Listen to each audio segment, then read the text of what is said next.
Hi, I'm Chris, Bob's son, as you probably know, but I just wanted to thank you all for coming today. Did have just a couple things first. I just wanted to let you know that we do have a family photographer that's going around, and if people want to have their picture taken just for our remembrance or whatever. Her name is Carrie. She's really nice. She's over there waving her arm. Just so we have our own, remembrances of, this time. As you may imagine, this has been a very difficult time for myself and our family, and it really helps us all to see you here. All of you whom were touched in your lives by my dad, Bob Staley. I know that somewhere he is happy to have us gathered here celebrating him and his life, although he probably would have thought we were making too big of a fuss over him. But he deserves it. He was a man who gave of himself to everyone and asked little in return, other than time to read, which he seemed to be doing whenever he got a spare second, and time to putter on any of the innumerable projects he always seemed to be working on, some of which he actually completed. He always had a thought about how something can be improved or made better, usually through the application of some sort of esoteric technology. If only he had applied that same desire for improvement to his offices. But while they may appear as a clutter to the rest of us, he always knew where everything was. He had a magnificent brain that seemed to be able to store information about nearly everything and process it in ways that were incredibly unique. Most of you here know that from working with him at some point during the last 4 decades or being his friend. And while he was an amazing man as a friend and a coworker, quick with a smile and an infectious laugh, who always knew the answer about a particular piece or part, I could not ask for a better father. While he may not have verbally stated it often, I never had the slightest doubt about how much he loved me.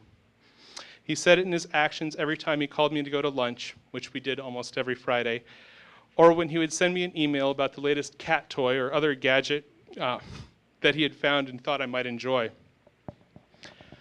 I consider myself incredibly lucky with the relationship that my dad and I shared.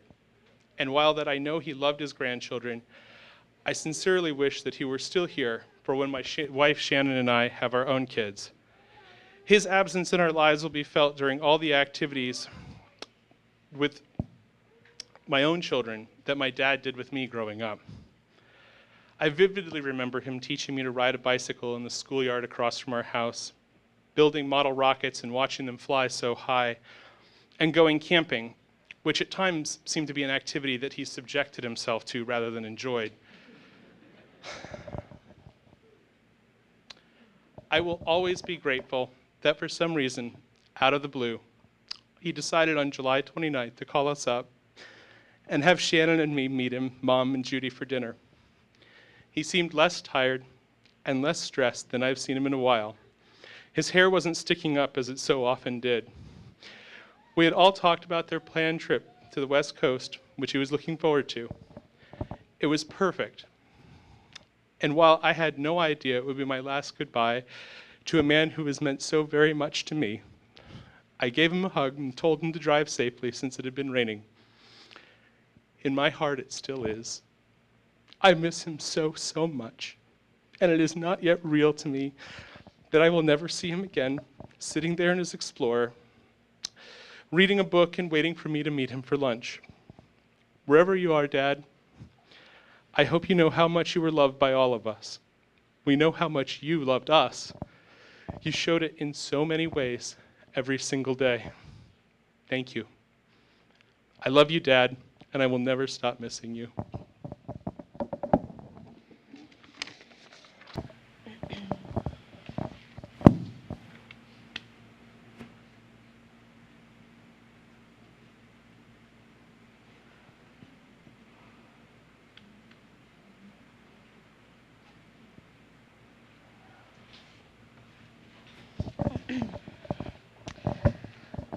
Okay. I'm horrible at public speaking, so bear with me. My name is Robin. I was grateful enough to have Bob in my life as a stepfather and so much more. I'm going to start by speaking for my mother, who, bless her heart, is too emotional to get up here and speak for herself. So this is a poem that she feels embodies their time together and everything their life meant. Only once in your life, I truly believe, you find someone who can completely turn your world around. You tell them things that you've never shared with another soul, and they absorb everything you say and actually want to hear more. You share hopes for the future, dreams that will never come true, goals that were never achieved, and the many disappointments life has thrown at you. When something wonderful happens, you can't wait to tell them about it, knowing they will share in your excitement.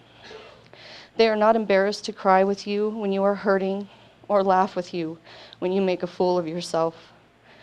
Never do they hurt your feelings or make you feel like you are not good enough, but rather they build you up and show you the things about yourself that make you special and even beautiful. There is never any pressure, jealousy, or competition, but only a quiet calmness when they are around. You can be yourself and not worry about what they will think of you because they love you for who you are. The things that seem insignificant to most people, such as a note, song, or walk, become invaluable treasures, kept safe in your heart to cherish forever. Memories of your childhood come back and are so clear and vivid, it's like being young again. Colors seem brighter and more brilliant. Laughter seems part of daily life, where before it was infrequent or didn't exist at all. A phone call or two during the day helps to get you through a long day's work and always brings a smile to your face. In their presence, there's no need for continuous conversation, but you find your quiet content in just having them nearby. Things that never interested you before become fascinating because you know they are important to this person who is so special to you. You think of this person on every occasion and in everything you do.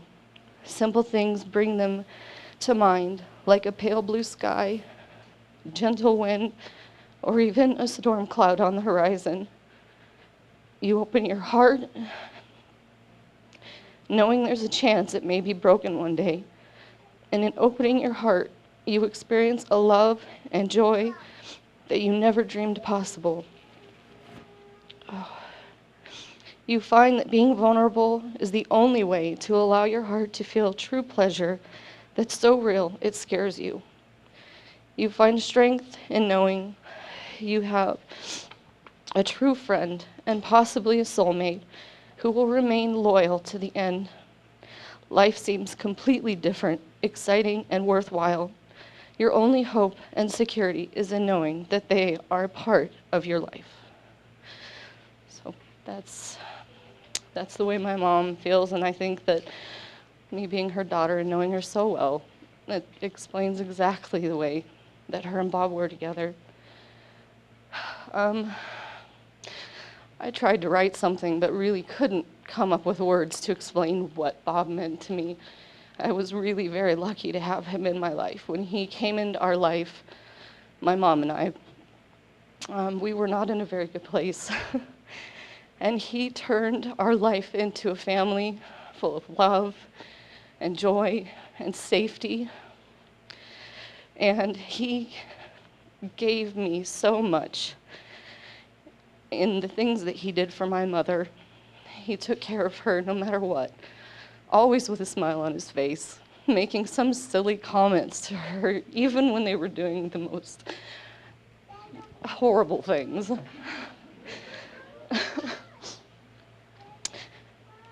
He also really helped my husband through some very hard times when I was sick and taught him to be strong. And I look at my husband and I see a lot of things about him that Bob was.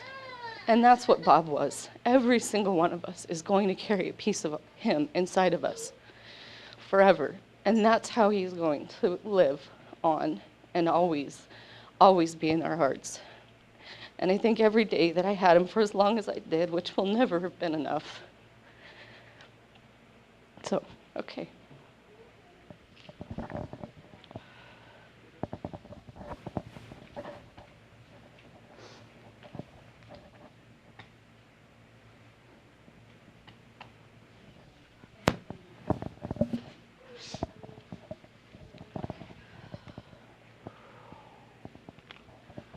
My name's JC. Bob was my father-in-law. So much more. Like my wife was saying, he helped me no matter what was going on. No matter how busy he was, didn't matter. Every time I'd call, he'd answer the phone. Every day I'd drive to work and be worried about something that was going on. All I ever had to do was call him. He always made me feel more like a son than a son-in-law. He was absolutely amazing, very kind, very caring, very patient later on in life.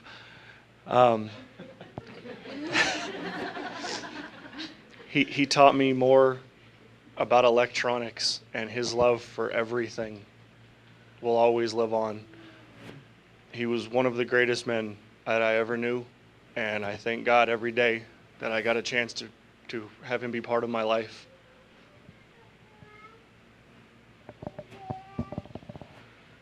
Well, so many of you knew my dad for so many years, and I know that some of you have stories about him that you thought about or memories that you might like to share.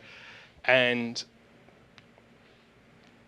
my dad was never one for anything particularly organized, as we all know. And as Norm said before, this is kind of just his style, very free-flowing. And what we wanted as a family was to hear everybody else's thoughts and memories of my dad. I realize that you might not want to talk about it, which is why we do have the book if you want to write it down. But if there is anybody whom would like to speak and share something, I know that we would very much like to hear it. Thank you.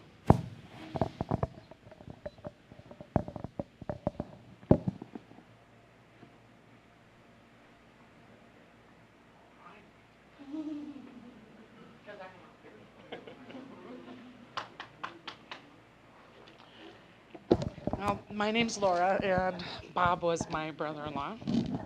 And anyway, I always like to call him Saint Bobby because he's a saint in my book. We do all of our family gatherings together, and Bob always seemed to be doing so much. He'd do the shopping, he'd help cook, he'd clean up the yard, he'd cut trees, whatever. Most of the photos Bob did. And the man never took credit for a single thing, ever. He always took a moment to say, look at what a great job Robin did with the cookies, or look at what Diane did with the decorations. But, he's the most humble man I've ever known in my life. And I feel very blessed to have been part of his. And I will always miss Bob. I think our whole family feels that way, obviously. But anyway, thank you for having us come. I appreciate the chance to talk. I'm Frank. I'm Bob's cousin, and when Bob was younger, he'd come out and stay with us in the summers. I grew up in New Mexico. And he's always been about the same with his curiosity. We all know of his kindness and his sharing, but he's always been curious. And as a kid, there's one thing I remember. I remember when he'd come out, he had his own sort of special space where he tinkered with things, kind of like you see his office in the pictures. That's the way it was in New Mexico. One year he worked on something and he finally brought it out, and it was this kind of big firecracker. And we didn't know what to think, but we were going to go light it and try it out. So Bobby went out there and he had his camera. He was in the cameras in and put it out there and lit it, and we all stood back and nothing happened. And so Bobby walks up with his camera. Nothing happens. We're all going, it's a dud. He gets about 2 feet from it and it blows up. And fortunately, no one was hurt. And that's kind of the end of the story, but the rest of it is about 2 weeks later, they developed his film, and unbeknownst, when it blew up, he had hit the camera, I guess a reaction. We have this picture, and all this debris, rocks and metal and all that is coming right towards the camera. And who knows, we would all sit there after that, and we all kind of wondered, what's he going to walk out of that office with next? Loosen up. Someone tell a story. There you go.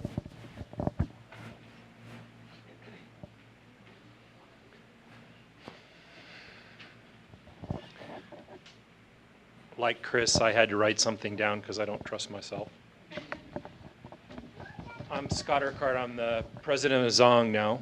And Zong essentially consists of three things. We have a receiver we build, we have a transmitter we build, and then we have our people. The transmitter and our people basically all rested on Bob. So two of the three are his. Other than that, I sat down and, like Robin, I tried to write something and communicate how we felt about Bob.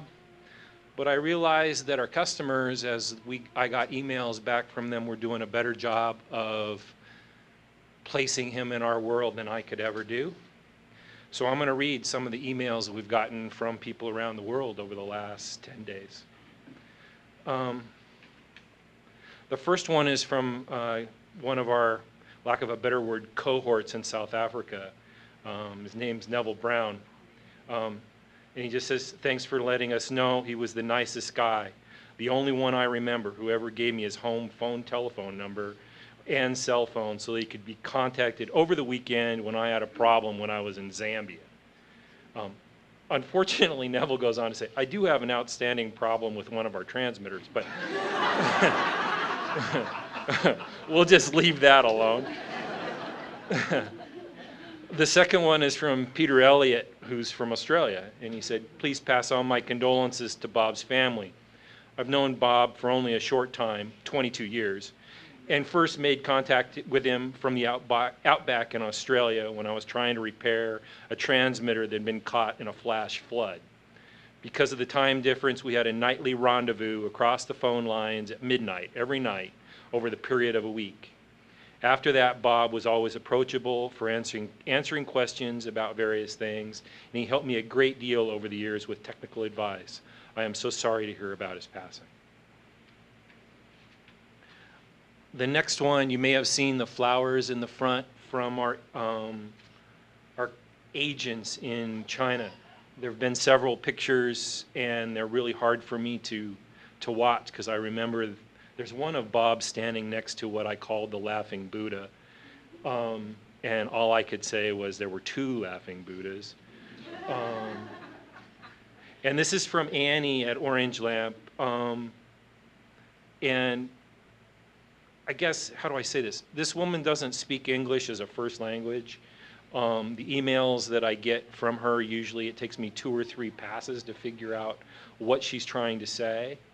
And so I know how hard she worked at this because it's completely lucid. Can you speak up? I'm sorry, I'll move the mic. The fan in the back room obliterates. Okay. And somebody killed his fly. I almost could not breathe and speak when I saw Bernie's email and know of Bob's sudden passing. I wish I had been dreaming. It is not true because I still received Bob's email on the 26th. I haven't had time to reply to him. No words could express how sad the sorrow that I have at this moment. I have forwarded his information to everybody in Orange Lamp. All of us are deeply saddened by the news. I take one morning to sort out the pictures of Bob when he was in China from 2004 to 2010. And then she goes on, they're going to send a memory album from Beijing with all of these pictures that they collected, and we should be getting that shortly from them. There was a bit of a contest that started with different of the founding, lack of a better word, founding members of Zong trying to claim their place. This one was from Gary Young. So his was as the second employee of Zong Engineering. He had to sneak in front of Bob, so I think Bob was third. I knew Bob in school before we worked for Ken. I consider Bob one of the kindest souls I have ever met, and it was a pleasure to have known and worked with him. My sincerest condolences to Diane and all of the kids, and to all of my old friends at Zong. And then I saved the best for last. This is from Larry Hughes, who worked with Bob for, I don't know, 15 years.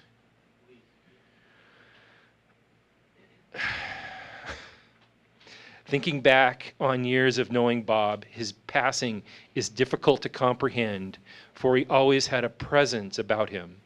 In many ways, he was Zong, a lifer, so much so that someone dubbed him Staleosaurus, a term I have always regarded as an affectionate affirmation of his enduring dedication.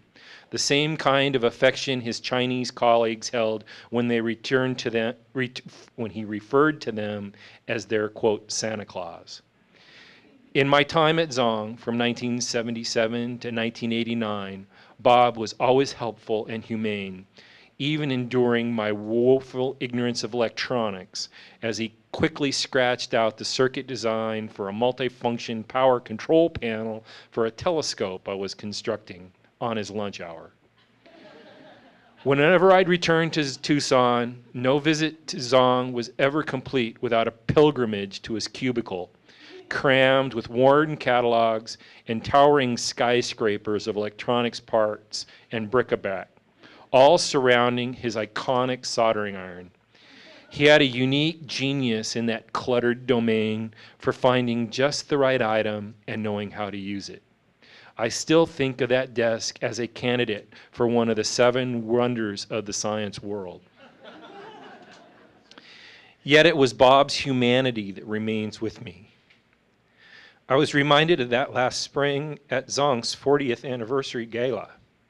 Arriving early, I had the opportunity for a long conversation with Bob about the old days at Zong, the Karchner-Kavner's discovery, his overseas adventures. As usual, he was quick to ask how my family is, what I'd been doing, etc. He was always genuinely interested in others.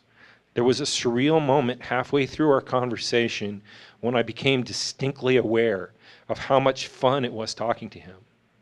That was a moment to seize and to enjoy at length. I did. We will all miss Bob, but something of him surely remains with each of us. Larry. Thank you.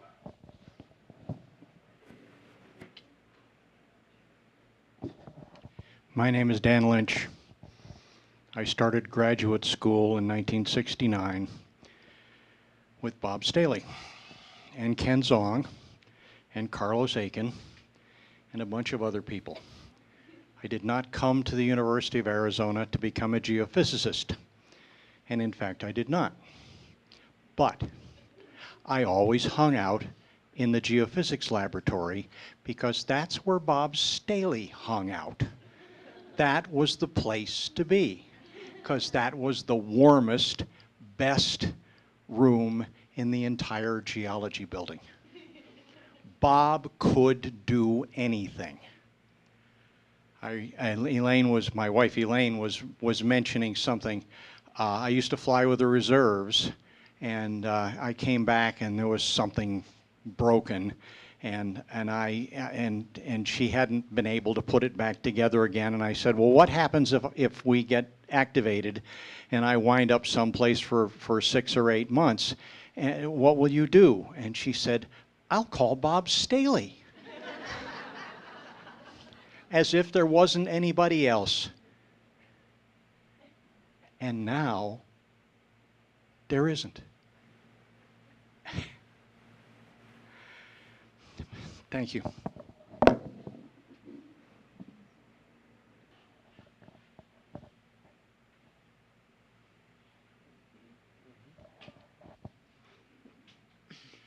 I didn't think I was going to be able to do this at all, so we'll see how far I get. I was the luckiest woman on the planet to have Bob come into my life, and I am so gonna miss him. But God, I am so grateful for all the love in this room. I know he touched everybody. And I agree with Dan. There isn't going to be another one. He was unique. He, when I became disabled, Bob did so much. I mean, you talk about inventions. There wasn't a day that passed that he didn't invent something to make my life better. And every day I would get 2 or 3 of those little love notes like Chris got, the stories about cat toys. You know, he'd send me an email saying, we should go here, you'd like this. Or, here's something that might help you. Do you think you want one of these? And he bought me a lot of little toys, but he also built a lot of things that helped me. And it's not even that. I mean, I don't know. We could have carried on our conversation for another millennium and not been done, because he was always fascinated by life, by every aspect of life. He was so full of love, and he always helped everybody, but God, he loved, loved, loved science fiction. Oh my goodness. And geology and the equipment he was building and people, and there was no end to what Bob knew, and he would tell me esoteric facts as he was getting me into bed at night, and I'd be giggling, going, really? What does this have to do with what we're doing? Well, he was fascinated by it, and when he was fascinated, you got to hear about it. We just loved to talk, and I loved to listen to him, and I will miss that, but I sure am grateful I had it for as long as I did.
Going once. No.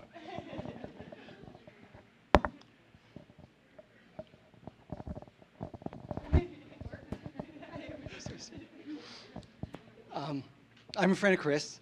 I'm sorry to say that I didn't know his dad. I've met him on several occasions, but never really got to talk to him.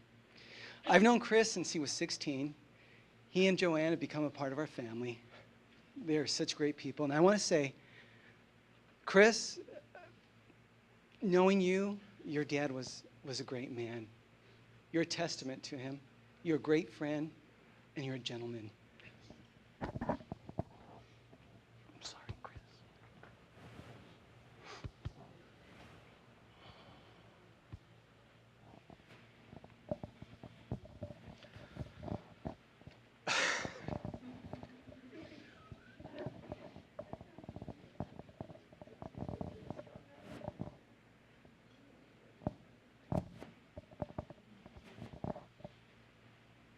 Hi, Mama.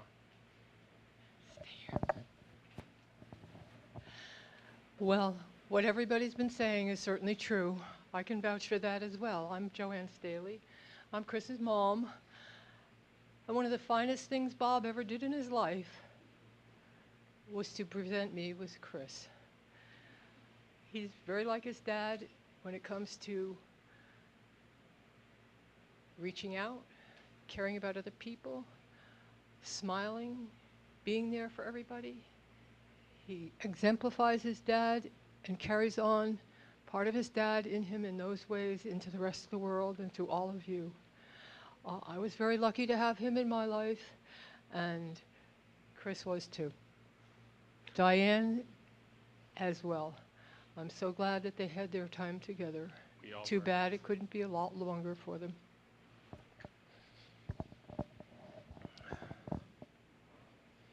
Thanks, Mom.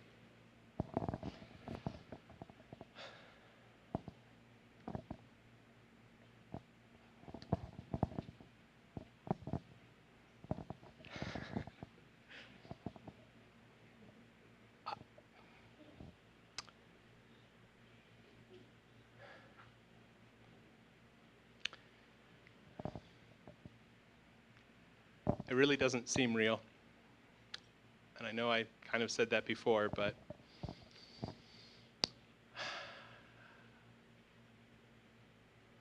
I knew how much my dad was loved by other people. Everybody always told me how much he meant to them. You know, just with the knowledge he had, his willingness to share, and I very much appreciate those here today whom shared. I know a lot of you have thoughts in your head as well, and that's okay. I would love to see them at some point if you have a chance to write them. The guest book on his obituary on azstarnet.com will actually remain there in perpetuity. So if anybody would like to make a comment there or tell a story, we certainly will read them and treasure them.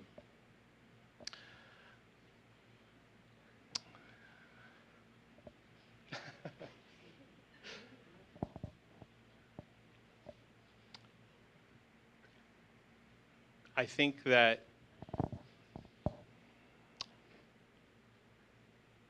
there's no one like him. And that's all I can really say is like I'm very glad to have had him in my life and to have him as a father, and was very lucky for that.